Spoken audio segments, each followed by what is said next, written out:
देवतुल्य मतदाता जानता है मोदी है तो मुमकिन है।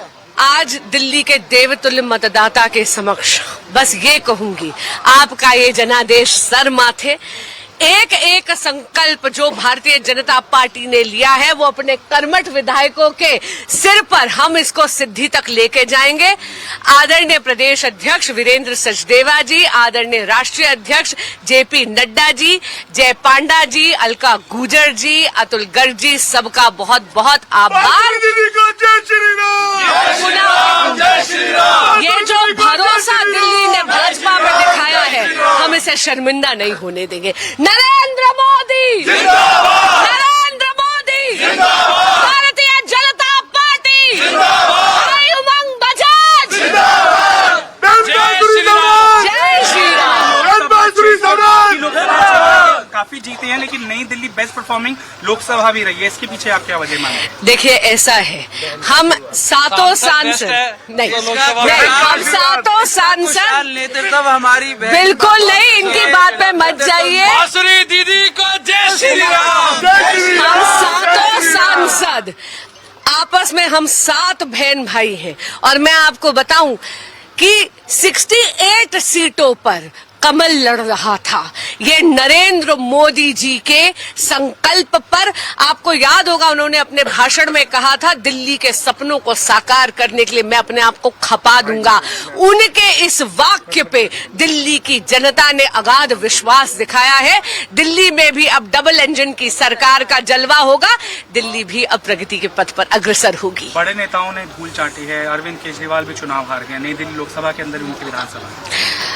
बहुत बहुत बधाई मेरे बड़े भाई परवेश साहिब सिंह जी को, उन्होंने बहुत ही कुशल तरीके से चुनाव लड़ा है। वो एक जायंट स्लेयर है और देखिए, कहीं ना कहीं जनता के कोर्ट में आज पुनः अरविंद केजरीवाल जी को जनता ने गिल्टी पाया है। ये उसी का वर्डिक्ट है और वही परिलक्षित होता है। इंडिया अलायंस की बात करें तो 11 सीटें संभवतः ऐसी है जहां पर कांग्रेस की प्रेजेंस के कारण बीजेपी को फायदा होगा। कौन सा इंडिया अलायंस? वो जो स्वार्थ की धुरी पर टिका हुआ था और जर्जर कर भुरभुरा गया। क्या चाहेंगे कि नई दिल्ली लोकसभा से ही दिल्ली का मुख्यमंत्री बने? भारतीय जनता पार्टी का प्रत्येक कर्मठ कार्यकर्ता इस दायित्व को निभाने के लिए पूरी तरह निपुण है। ये शीर्ष नेतृत्व तय करेगा। बस मैं नई दिल्ली संसदीय क्षेत्र के देवतुल्य मतदाता की बहुत बहुत आभारी हूं कि उन्होंने हमारा मान रखा। आप सुन रहे थे जो मौजूदा वक्त में बीजेपी की सांसद हैं और पूर्व मुख्यमंत्री जो दिल्ली की रही हैं, सुषमा स्वराज उनकी बेटी हैं। खुशी उनके चेहरे पर दिख रही थी और वो कह रही है कि डबल इंजन की सरकार अब यहां पर चलने वाली है और राष्ट्रीय राजधानी अब एकदम खूबसूरत रहने वाली है। तो नई दिल्ली विधानसभा सीट पर देखिए, दिल्ली के पूर्व मुख्यमंत्री अरविंद केजरीवाल को हराने वाले परवेश वर्मा से खास बातचीत की है न्यूज 18 के संवाददाता प्रियंका कांडपाल ने। सुनिए। पूरी दिल्ली में भी परचम लहराया है, किस तरीके से आपके लिए विधानसभा का ये चुनाव रहा, पीछे देखते हैं तो क्या कुछ खास रहा इस चुनाव में?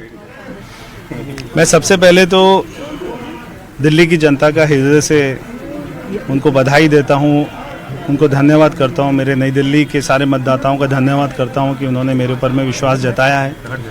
और ये जीत का श्रेय हमारे दुनिया के सबसे लोकप्रिय नेता हमारे प्रधानमंत्री आदरणीय नरेंद्र मोदी जी को देता हूँ, हमारे राष्ट्रीय अध्यक्ष आदरणीय जेपी नड्डा जी को देता हूं, हमारे गृह मंत्री आदरणीय अमित शाह जी को देता हूं।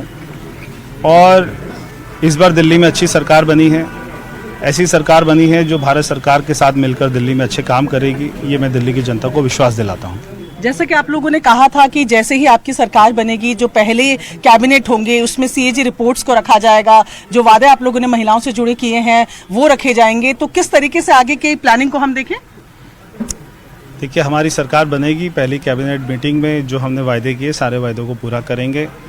और हमने जितने भी वायदे किए, दिल्ली को हमने असली में भारत की राजधानी बनाना है, बहुत ही सुंदर बनाना है। यमुना मैया को वहाँ पे रिवर फ्रंट बनाना है, दिल्ली का पॉल्यूशन कम करना है, दिल्ली को रहने लायक बनाना है, दिल्ली में गाँव में, कॉलोनी में, झुग्गी बस्तियों में बहुत सारा विकास करना है। तो बहुत सारे काम करने, सारे काम हम करेंगे। सीएम पद के उम्मीदवार रहेंगे परवेश? आप जो है आपका प्रश्न